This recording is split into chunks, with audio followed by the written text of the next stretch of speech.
Welcome back, everyone. I want to talk to you about an idea that I like to call KORDZ, K-O-R-D-Z. And why am I spelling it like that? Well, because these are not really chords in the traditional sense. The idea of K-KORDZ, let's call them, is that it allows the student or player to be more of an explorer and gives them the freedom to say, let's forget about all the labels and all the rights and wrongs and driving in the lane for a second, and let's take a trip outside of the lane for a moment. And the way we do that is just find, and I would say here's a chord, a K chord. Find a couple notes through experimentation, through trial and error, which I will do right now. And you can start with just pressing down any string, maybe a single string, and then maybe one other string.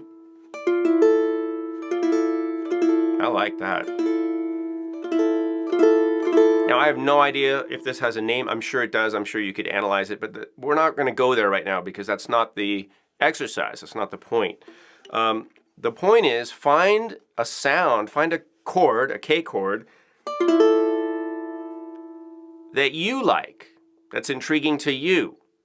And then maybe play with that.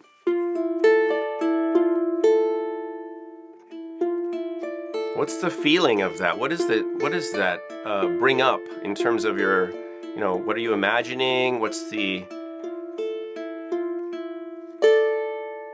happening during that? Is another question you could ask. And then if you want, that would be step one. Step two would be find a different one, experiment and get a few of those K chords that you like. And then maybe go back and forth between a couple. So we have two chords that were contrasting or alternating, and I'll just pick another couple. I'm going to do this really quick right now. So I'm just holding two strings down with one finger, sort of a precursor to a bar chord. It's a half bar chord.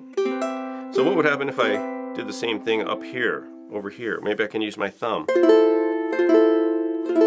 I like that too.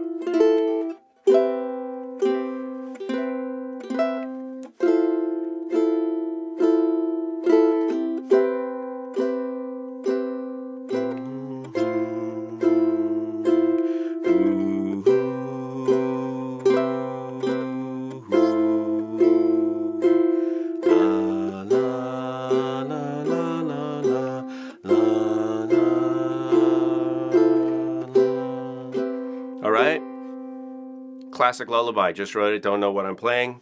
I'm playing chords. Okay, so I think you get the point. You can spend a lot of time like this, and what this does for me as a player is it gives me permission to do whatever I want, first of all. It takes the idea of that's the right way, and this is the wrong way, and this is correct, and this is incorrect, and it just obliterates that for a minute, which is, what a relief, right? As a musician, as a learner, sometimes we get intimidated with, oh my God, look at all these things, and there's so many places we can get it wrong.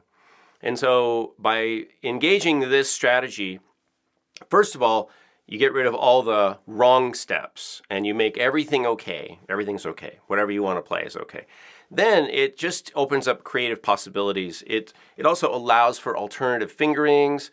I actually know a guitar player who's a very accomplished, world-class guitar player, and he even said sometimes he'll sneak his thumb over the top of the neck, just to get that E string on the guitar. So everything is okay. Now, if you took a guitar lesson and you said, "Can I put my thumb over and play that E string?" Of course, a guitar teacher would say, "No, you can't. That's not how we play guitar." But that is how we play guitar. That's how some people will approach it. Of course, once they've learned the proper way, but I'm saying we can learn alternatives and we can do the proper, traditional, typical way at the same time, as long as we know the difference. So getting back to this K chords idea, have the freedom. This is exploration time. Come up with something you like. Maybe it's just one chord, but then maybe hum over it or say a poem over it, read a poem. These are things your students can do. And then, look for maybe 2 different ones that have, say, tension and release. More musical tension, dissonance, and then something that's more consonant or release or harmonic or harmonious, right? You get the idea. So play around with that yourself so that you kind of get a feel for what it's like. And, from there you can go anywhere. You can have even 2 students sitting across from one another working as a dyad, and maybe they can just alternate their K chords back and forth, and together they can make a little song or something. So even if it's, if you need more time, if the students need time and playing two chords back and forth is too much, just have one and then the other, and they take turns. Or they each play 2 strings and they alternate, or they combine their 2-string chords together to make a 4-string chord. You get the idea. So you can take this idea and just run with it. But that's the idea with this KORDZ chords. And it's just something that if you have a little bit of extra time, or you want to give it as a homework experiment, or just something fun that your students can try. This is an example, again, of student-centered improvisational learning,